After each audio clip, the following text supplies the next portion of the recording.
Good morning, nungsiraba maruploising asise atya se tarang yam phasai ngasise ando khangde dawairam da di amung nong sudarakadra habadudi khangde ko ando ngara haina upload tawjekhiba video amada ko inaw manasmana hangi se kari thabak tawge na ando aise hospitality industry da lay ai shoe shape oina thabak tawri huzi anduga aigi ipuroi bana kari thabak toke hai tadi ipuroi base shopping center amagi manager oina huzi lay anduga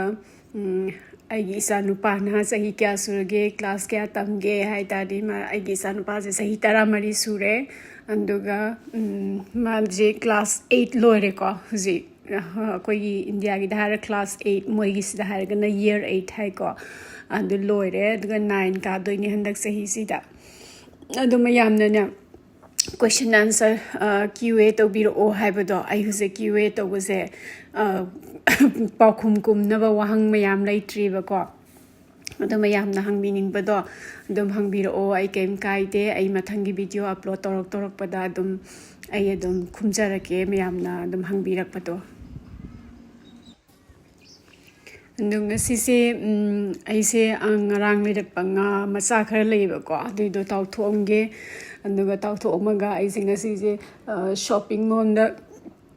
sita IKEA da keno leiruge apot ama leiruge na aise khalle ado ai husband yi favorite manas naba thongwa da Persian rice thongwa da snaba pot am leiba ko aduido aina sangom lon bada thadokre ba habadi sangom loi kasannana do ma de khitang ka ba sinau ya de ba de aina phaneyam kan tawrabani duita su ma se pam dre ba ko duido ma se anuai tre ba da ai ama leibiruge na tawine ma ki aduga nga su koi bo oedana ko suti numit ngasi se ando si season se ko sigi December season sida ai khwaidagi suti phangba haibadi off day phangba kaino ne ba tha ni hai tare aduna yam nungai handak tha se ando kaino gi January gi first week se foba ai kya thabak se kaya icha chatloi ando aduduna yam nungai handak ki tha sidi habdi sahi su pawana suraga ko handaki tha sidan ina khara pothari se ko anduga amo kuisida di suti mayam laite ba ko India da festival mayam laibodo numaina anduga kainos da Good Friday ne andagi 26 January ko Australia day se sisiga numit kharani dane ko ina suti phangi se do kamenda kanagumba manas mana hare huzikpu indhamda ingrakansda kadaidagi kaleno na hare do sedadi kalene kayino da si Australia is a southern hemisphere ni na sta kalen ois koina kalen oiba matam duda ada Manipur India da kano oidoine ba indhamda oirini nanduga khoigi asomna kanda kalen oiba matam duda stay da mu indhamda oidoine ba ko ando matam sumana de khara aduni koina ada hangam yomchak chawa matam duda koiside da sagri chawa matam oidoine buko anuga koiside da hangam chawa matam duda mu ada sagri chawa matam oidoine ba sigi rose se kani maming ko godoi khangde yamna di phase aina ngarang su utkhibdo ngarang ina rescue to buda york panina haiba rose to dugi marakta amani sisiso huzik ne ko huziki matam se khoigi kalen khoigi mid summer ne basida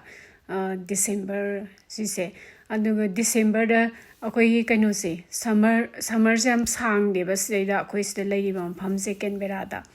summer loi doisi hayeng March the adai the lawyer never ko duga handaki thas neba sa khara sari se December sine dagi January sine ba kitang sari je ko duga adum February March dagi di adum kano taw da bane adum ingda gar da bane adum autumn la da bane ado husik shu summer haja bwani stay da blanket ke lo suppe bas da nungdang da di ko nonga surat yam inge bas da nonga surat de ko dum jacket dum le ba dum thokpa da jathok jasin da dum sida sai hai se yam kanna sa ba na te ba koi Manipur henna saibako sidagi aduga summer tele aduga winter di am sange sidida winter ku sangam tawe si as khu ing mana sige tawe ba sidida as me khu ingam ni sigi rose se handak sahina ahanba satpa rose ni yengo phajatra se quick silver kawe ra ina ma khak satpa one give do ngasi sabunna ma sat le rame sisna Augusta Louis to phajabane sigi rose so and Augusta Louis ki hek manak ta horisna the poet's wife kawe sigi yellow se maming se phajadra the poet's wife kaina ga phajabane his soul sister aina ngarang su one give do adugi rose to ni dum sap mane dum didi chang si nga mung taw thok ni ai huji nga taw thok podo ai yang hanjara ke huji yang sigi nga se ko kai se da Australia da phangbo kaino singdune ba koi moi samundar gi nga masa singdune ba ko and sise whiting fish koi sise and mana mahayam kan banga nate sise atai koi mackerel kai ke duna manam gara kalle ba ko to sisna manam yam kan ba nga nate do nungti gi sise koi gi sagluk matai da hapa ga sana ba lai dai ne ko dum gi sise sap sare sise ai kem taw loi sise ke sam tho loire mamai mako kai ta ka khat loi dum smaina dum thum ga moroka da gi yangang khara to salaga re ko ngak thamani do dum tawar dam ne dum kem ta sikko thoko singe kem ta darka lai ti sima buk su ke su yam yaw dum ne ba singa se masana yam boin taw ko sise to adiduna ai huzik marinate tawrage ko sise singa se ko ai sise taw tho ga ne yam sina zani sise koi dum cha su sare dana ko nuga kaino taraga dum akang sui gumba kai guma thong da dum sana re andagi koi hangang guma thong da dum hape yate tai ando loin cha ngam dragana dum ataw sing do tangkhai ma freezer safe bag to da hapsal laga dum freezer da dum thame duga saram dai da koi kang sui gumba kai gumba thongam dai da so dum sinai ba sise ando ai huji ahamada machu khara hapani ko chamas amarom oiram dong ma laina khanbada degi morok suba chamas ma degi ai phadigom kitang hape andegi thum khara namba pa me singa kano se ataw bose sugumba masase sise duna ai khara yam hape ando mayam gi isa gi chang thum gyam cha ba ge do di mata andu da mawong da dum yenga dum hapiro and sise ko se lemon juice ko gi yam hongba ko gi kaithenda ko supermarket ta yon ba sing dune ste da irai na phangme adu sise kitang hapsallani yam hap to inate ko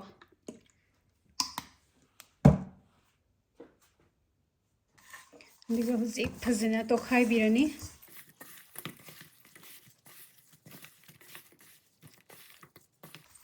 sigi nga se aina chigumba sai sigi nga da Australia da sida phangba sing da khwai pamba nga ne hai tare sise atai yellow tail kai ke ja haudi ba ko andesu moina manam ha khara kalle do sisna manam ha khara yaudi manam ha yam kanba nga na te ba sise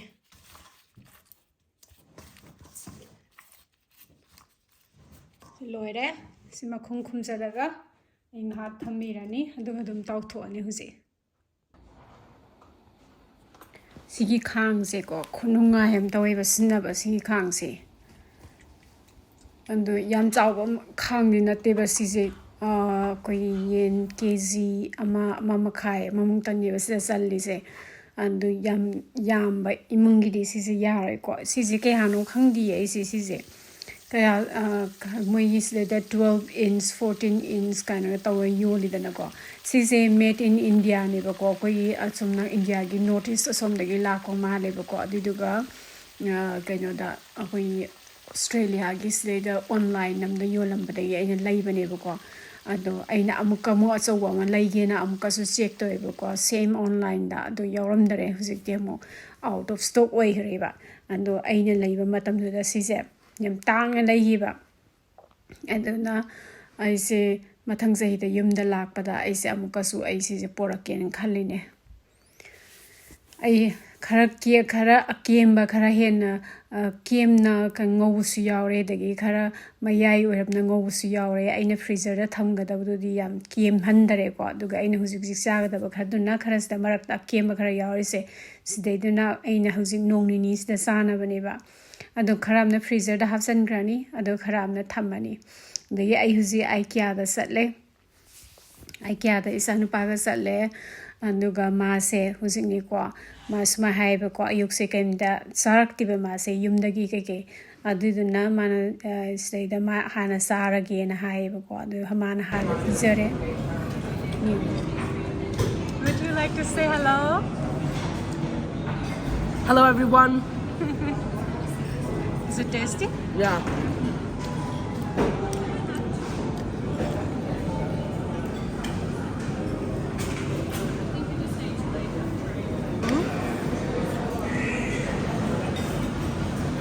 This one is it? Yeah.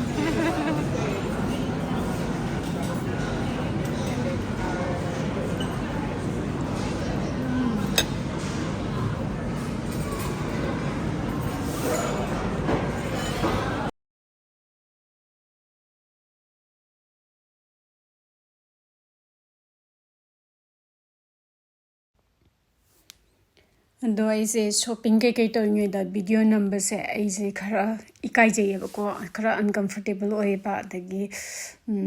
swai de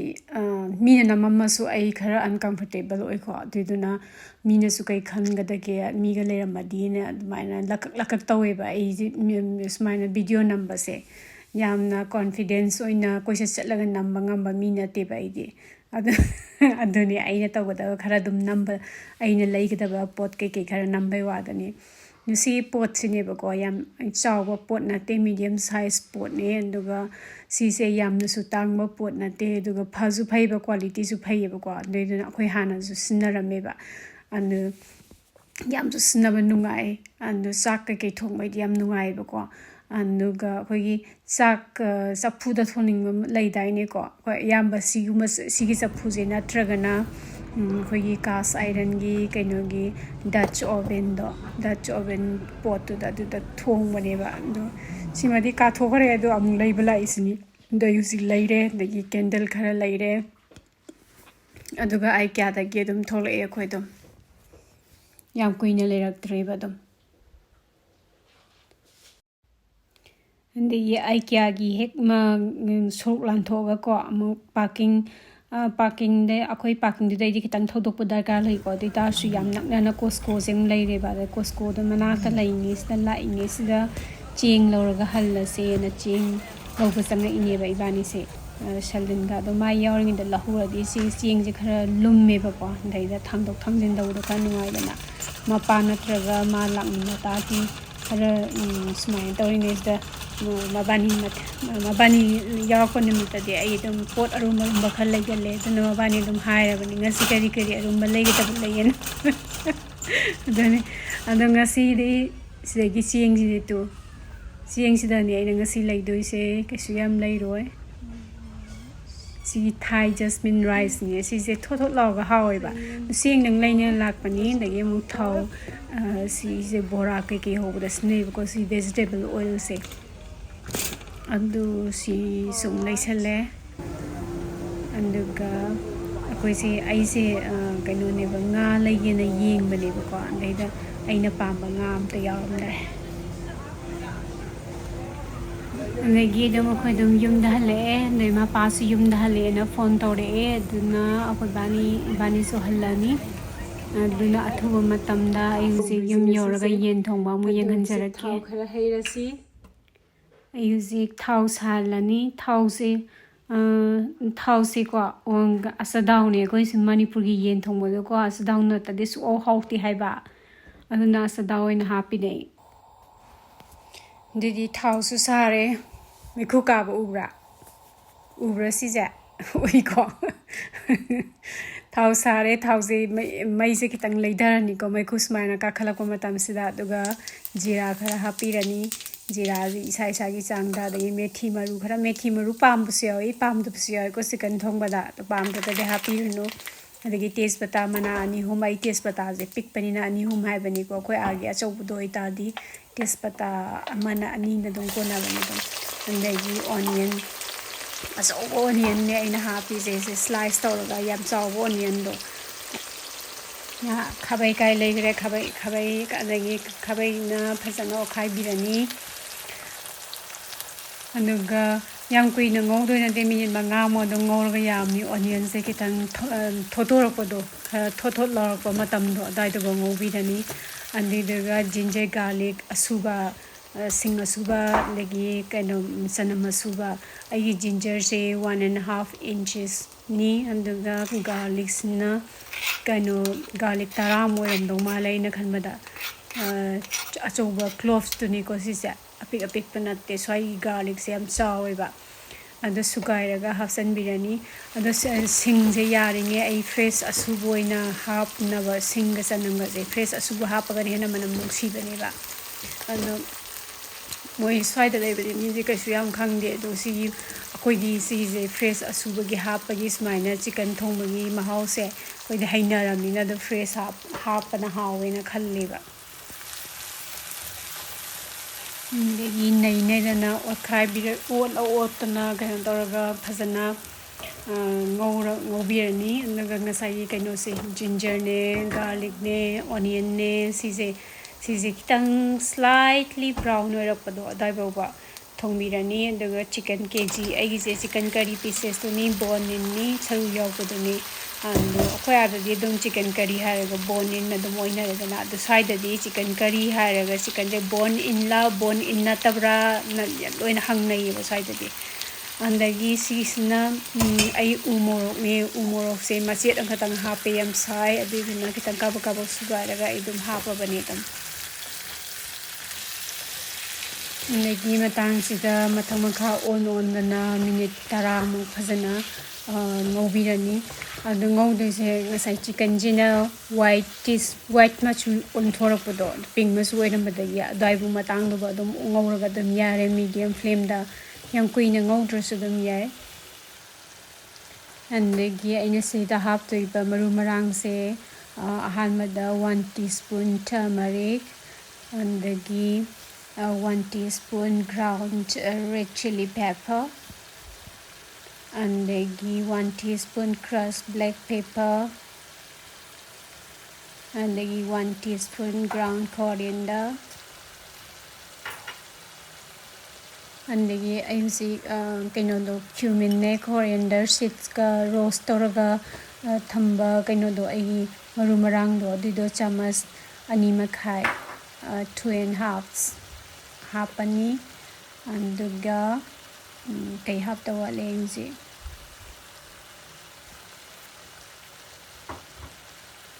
andagi salt isari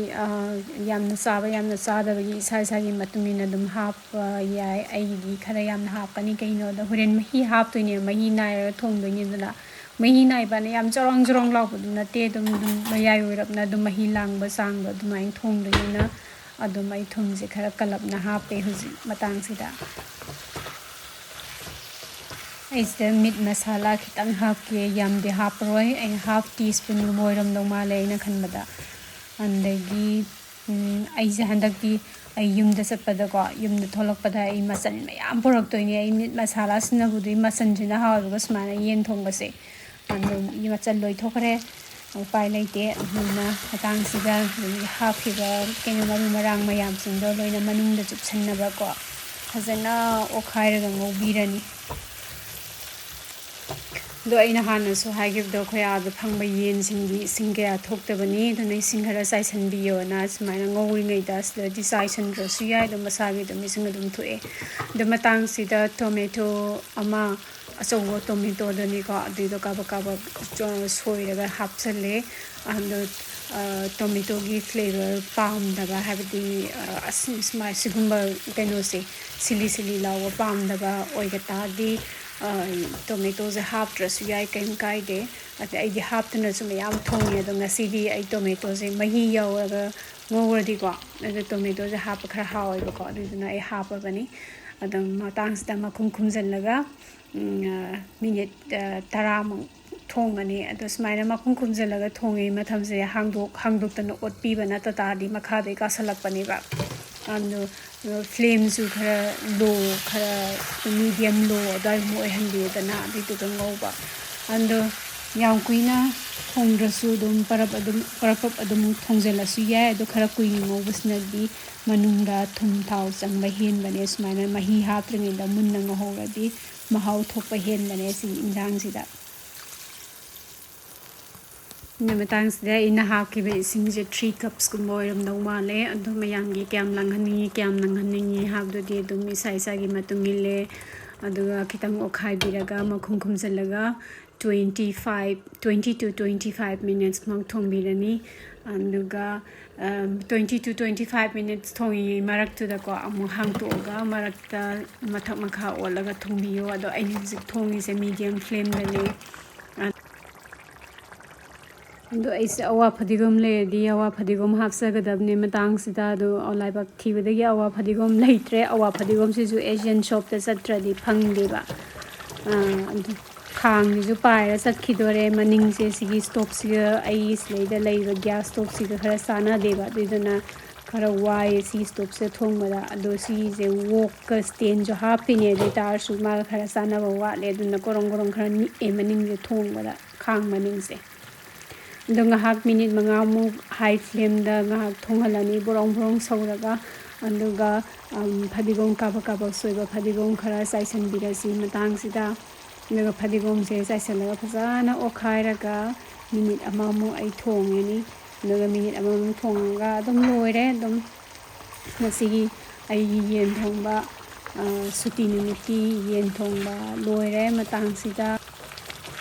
अदो आई ओइनदी को सांगा थोंबसे मतम यामना संगबा थबक इंजांगेना खंदेबको असुकी मतिक सम्मेसददी कइनोदा आइना सेमबा सागदबसु नते केमता नते दो Maasai सब सबना थोंगदबदो दुम लाबनिना सिसित नाना अदुगा इंजांग नापी थोंबददी को कक्पगा सेमगा अदगी मकु खोकपगा मामा तोंगेना मतम याम संगेबा अदो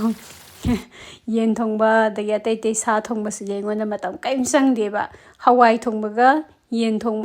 सांगा थोंबसिगे संबानी सुदेना खनसे आई वाखंदानी को सेदा अंदगी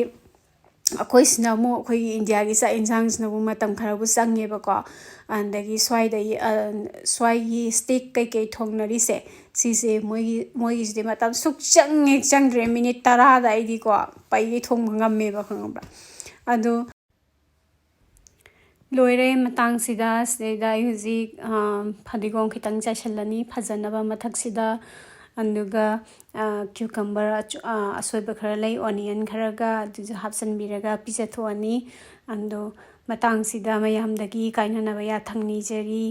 अदो अनौब सहीजे हयेंगनिको लाक्तुइसा अदो मयामदा ngasiदगी हेन हाना पाउजन पिहोरगे मयामसु टेक्ता काइदना नुंगाय फना शांति लेना लेमिनसी हाइना